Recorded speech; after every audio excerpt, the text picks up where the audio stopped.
this is going to work. Many people have asked me, why are you doing this? I don't know, but we're testing it out, and if it works, we're going to go ahead, take a shower, and present this to you.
Hello, I am James Orange. Lane briefly now exactly why I did this. I am a New Yorker.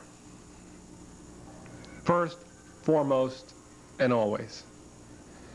You can't live 33 years in a city like New York, -4 in Mexico. You can't live in New York that long and just say, poof, I'm leaving. I don't hate New York. Unfortunately, my job calls for me to go elsewhere, to the golden mountains and deserts of California. I look forward to that. But when you've been born in New York, become a part of it and begin to appreciate what it all means together. Now let me just address a few little things before we continue. 6374 Alderton Street is where I grew up. I lived there from 1952, February 2nd, when I was born, at Flower Fifth Avenue Hospital in Manhattan. I lived there until 1970, December 1970, my father having died. We went to Left Rack City. In any event, 6374 Alderton Street represents, to me, the womb, so to speak. It has a lot of memories for me. Let me show. This is the view up 64th Road from Queens Boulevard, Saunders Street, looking up to Booth Street, Following Booth Street, you hit Wetherall and then Austin Street. This is a block I walked many times on my way to the Rego Park Jewish Center. This is the Long Island Savings Bank on Queens Boulevard. Looking down 64th Road, Golden's used to be there on the right. Now it's a fruit store. Long Island Savings Bank gave me a start in my finances. Whoops, we dropped the camera. Looking over there down Booth Street, which used to run in the other direction when I was a child, is PS 139. PS 139 grades K1 through 6. At one time used to go up to the 8th grade, but then Russell Sage Junior High School was to be Bill Mahoney's house. Bill Mahoney's house used to own the pet store on 63rd Drive, where we used to get our dog food and other essential items. This is on the way on the corner of Wetherall Street and 64th Road. The next block over is Austin Street. This is Austin Street looking from 6394 all the way. Drop the camera. Looking over there down Booth Street, which used to run in the other direction when I was a child, is PS 139. PS 139 grades K1 through 6. At one time used to go up to the 8th grade, but then Russell Sage Junior High School was to be Bill Mahoney's house. Bill Mahoney's house used to own the pet store on 63rd Drive, where we used to get our dog food and other essential items. This is on the way on the corner of Wetherall Street and 64th Road. The next block over is Austin Street. This is Austin Street looking from 6394 all the way up to 65th Road. We used to go up this way from 6374 Austin Street on our way to Russell Sage Junior High School. A very nice street. At least it used to look nice. Can't say that much about the houses you're about to see. This is looking down Austin Street down to 63rd Drive from 64th Road at 6394 Austin Street. And down at the end of the block used to be a Shell station. Now it is the Queensboro Public Library. And down on the left, that white building is now the Shalimar Diner. It used to be a micro TV store. This is 6394 Austin Street. Former residence of Charlie Greenberg, somebody I have known, as I said, since the day I can remember. 6394. This is a shot of the Empire State Building. It's a view that I used to see every day that I came out. And of course, from the 50s through the 60s, the skyline was not as prominent. Still a beautiful, beautiful scene from 6374 Austin Street. Actually, at that moment here, I am standing by the playground. And the playground is to the left, as you will see in just a moment. This is the playground. That's where the seesaw used to be. And also you can see it's totally destroyed. There used to be benches, there was a sliding pond. I tell you, it was a very, very nice playground at one time. And we played stickball up against the wall to the left. And for the first games of stickball I ever played, the distance that you see, and this is on a wide angle, is no more than about 20 feet. There, that window over there, we'll get a little close-up, was my sister's window. Looks a little bit more like a prison cell now. But yes, that was my sister's window. And that distance is no more than about, 40 feet from where the hitter used to stand during stickball. That was our bathroom, and that was the study. Now we'll just pan back a little bit. And the idea was to hit the ball, and against the wall was a single. Up there on the 3rd floor, that was a triple, and up on the roof, where eventually I had my antenna, that was a home run. Incredible that you could hit a ball up there. We never broke a window, although right here, a ball was lodged for some 10 years. Changed the pitcher's mound, and the pitcher's mound was then extended out, probably some 40 feet to where that blue mark is. And where I'm standing is the place where we used to pitch the ball in. Now, the idea, and I don't know if you can really see it, to hit it through these trees, as you see, and hit it across the street, and there's a big picture window through these trees, and we'll show you that shortly. Not only were we able to hit it sometimes all the way up in that area, on that roof, we sometimes hit it 2 blocks across to the schoolyard, which you just saw. It's of our apartment, or at least part of the apartment. My sister's second window, my bedroom window, the living room, part of my mother's room. We won't go down there because some of the neighbors might think I was trying to rob them. But this was our football field. From where I'm standing all the way down, we used to play, and it was here that Mike Israel slipped, fell, and broke his collarbone. Nothing very memorable about that, but still, this is where it happened. Down there, Mike Israel broke his collarbone. One of the first of many things he would break before he would almost die in an auto accident some 20 years later. Through this jungle is the Long Island Railroad, which is difficult really to appreciate in all its glory. But through here many a beer party was held, none of which I partook in, being sweet and innocent at the time. Over there is where with Steve Nam I used to play Army. I guess that was Pork Chop Hill. There is the picture window that I told you about. We only hit it once or twice as far as I can remember. We never broke it. This is it, 6374 Alderton Street. But basically this is exactly the way it looked. Same sign above there with the address. Same doors, although these doors were changed while I lived here. To the right the Rosenblatts lived. To the left, I don't quite recall the people who lived there, but the husband did die while I was there. This is it. And this is where I spent most of my time playing, hit the ball on the stoop and pretend I was playing baseball.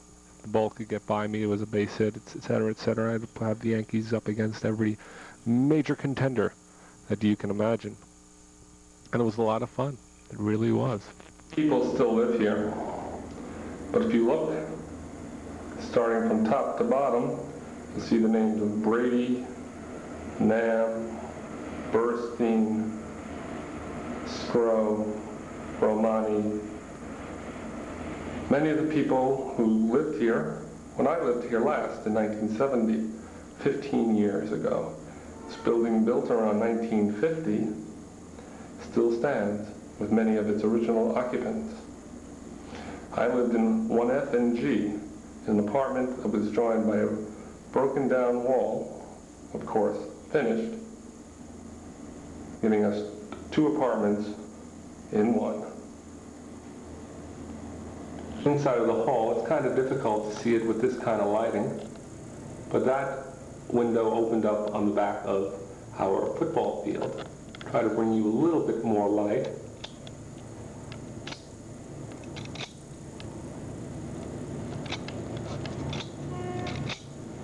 And just sort of swing past here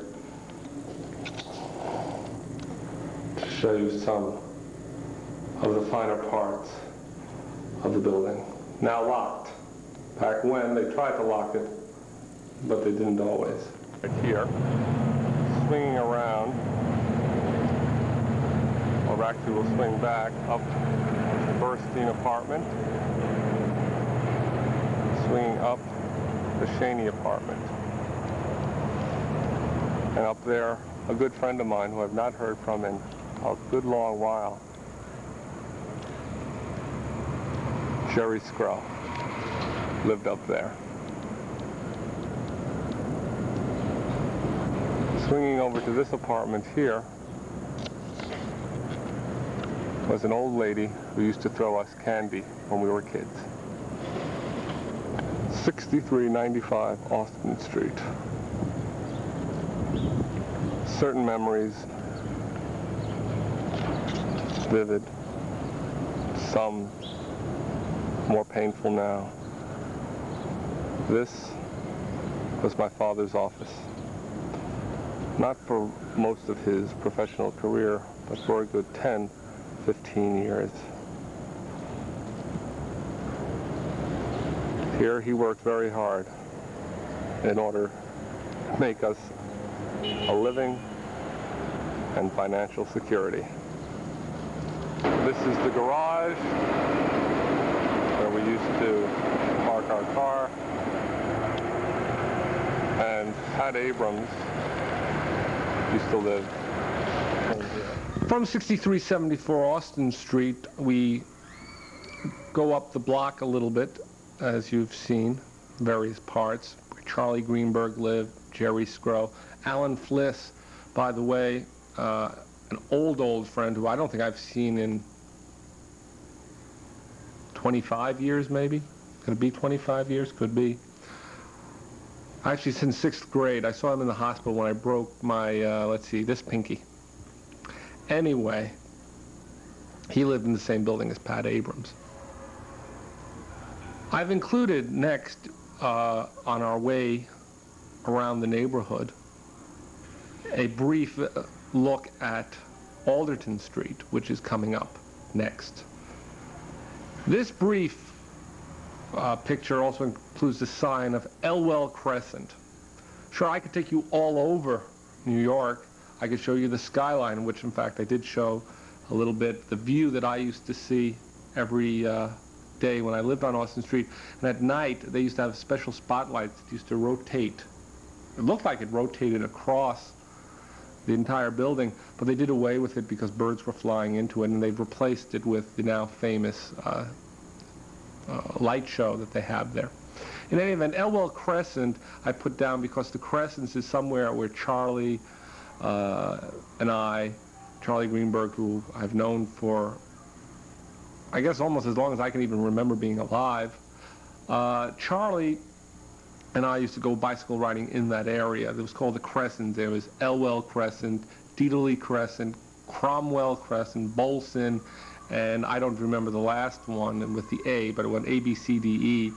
And it was shaped in crescents, and that area has been there for many, many years, by the way, and chock full of memories. I didn't go into it because streets are streets, and I've only tried to capture the essence of my childhood. Now, this is 63rd Drive, base of Alderton Street, Shalimar Restaurant. And through the trestle there is, of course, Alderton Street. But I figure first, before you can get to Alderton Street, you have to see how to get there. And this is Alderton Street and 63rd Drive. Right here is where Paul and Sarah, for many years, had their own luncheonette. And panning over to the right here was a hat store for many years. And this now is Alderton Street. A view which I saw for 18½ years. The view from 63rd Drive, looking at all the buildings on the block, everything that was there. Alderton Street and 63rd Drive. This is 63rd Drive, Alexander's Department Store, Park City, and of course PS 139 Alderton Street in Queens, New York City. This is Alderton Street. This is the Lutheran Church to your right, built around 1935, and if you can just try to think of what PS 139 built in the early 20s and this Lutheran church looked like, probably was like a barren wasteland. There were just lots. These are the people who make up Rego Park, and this is Alderton. This is where it all began. Dr. and Mrs. Kaminsky lived up here. More friends lived here and here. Bertha was her name. And this was my father's office. The door has changed, otherwise it's about the same. My father got sued over this pole, which in the early 1950s to the mid-1960s had the name Sidney R. Orens, MD. He didn't remove it. I don't know why, but he nearly got sued over it.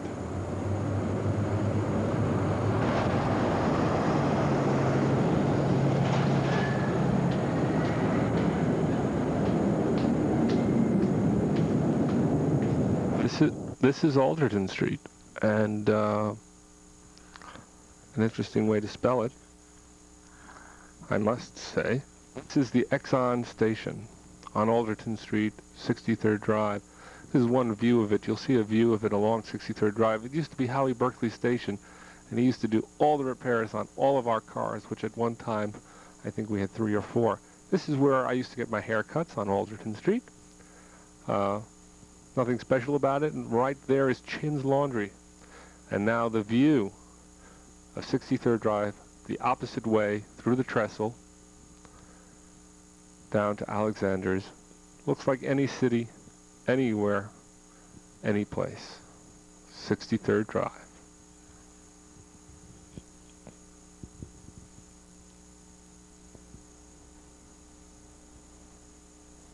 This is Sal's. He's been there since 1961 in that dry cleaning store. Sal's. He remembered me when I came in, beard and all. Exxon station, my father's office off there to the right. Again, it used to be an Esso station owned by Howie Berkeley. This is the Exxon station.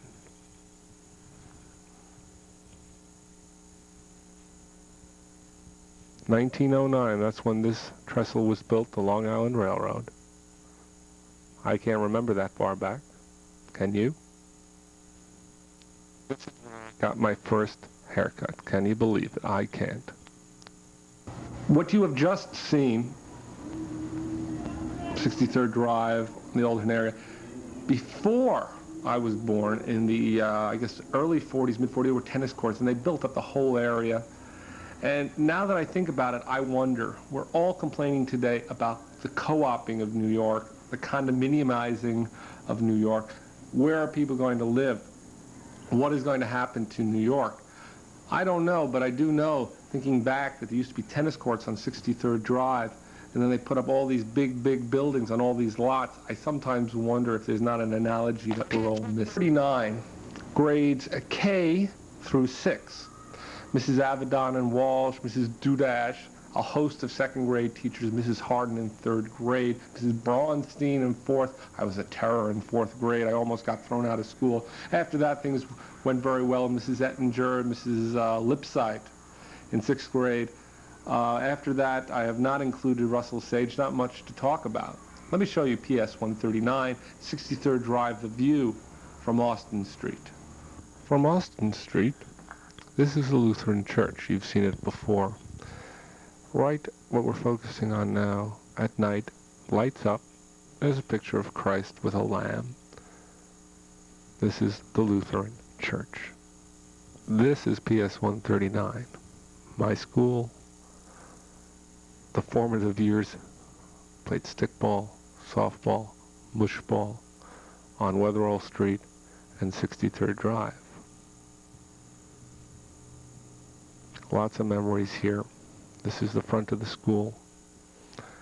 An entrance which I used to hold the door. I was a door monitor with my AAA badge. Never did make it to safety patrol though. I think I made it to sergeant. This is Harley's Sportswear store. A store where we all bought a lot of our sportswear. Still there after God knows how many years on 63rd Drive and Booth Street.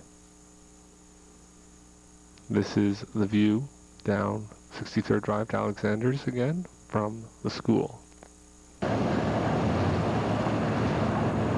It's hard hard to believe looking at these kids.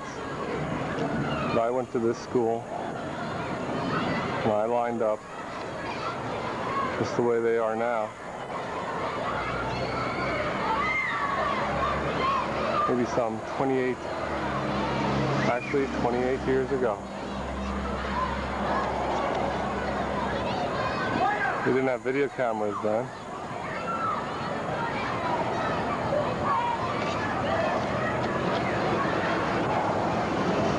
But we did the same old thing. Lined up. Next on our little hit parade, we're going to Forest Hills High School.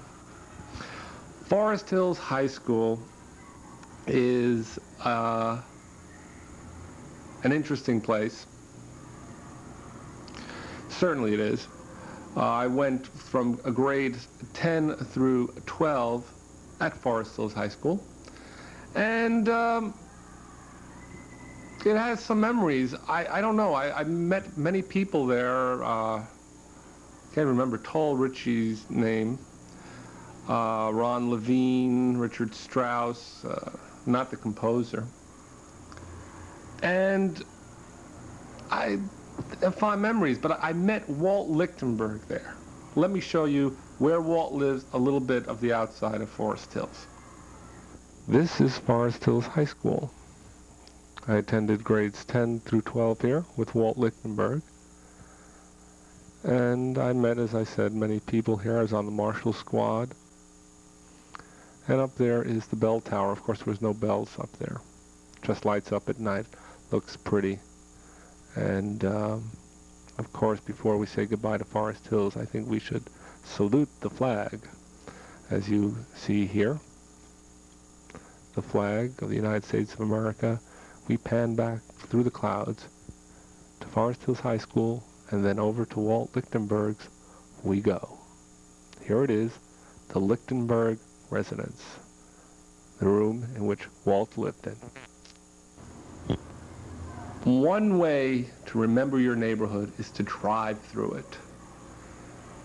I guess the most important scenes that I can think of are those driving up Queens Boulevard, as I have for the last 7 years after picking up Maryland and driving up Queens Boulevard. Here we go.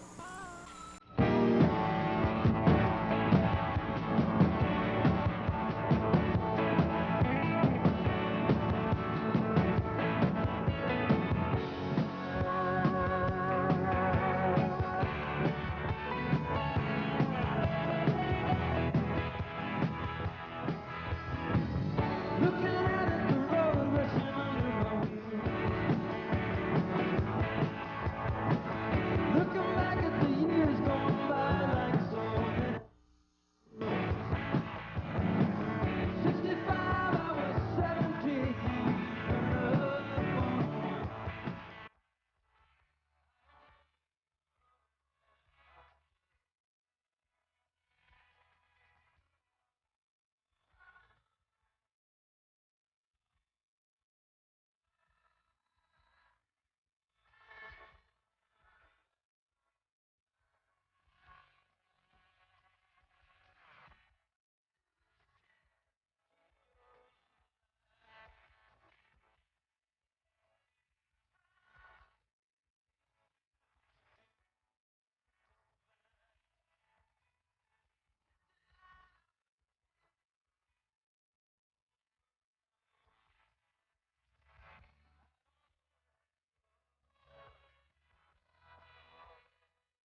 show. It seems that I've forgotten to talk about the last 7 years, about 123-3582nd Road. That's our apartment. What I'd like to show you now is just a little bit of what the apartment building looks like outside, or the terrace from the street below, and a little bit of what you see from the top of the building. Shea Stadium, Flushing Meadow Park. Maybe a little bit of the hallway, the elevator. Not all terribly memorable, but still, I'd like to show it to you.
After finishing Forest Hills High School, I went to New York University, which is now Bronx Community.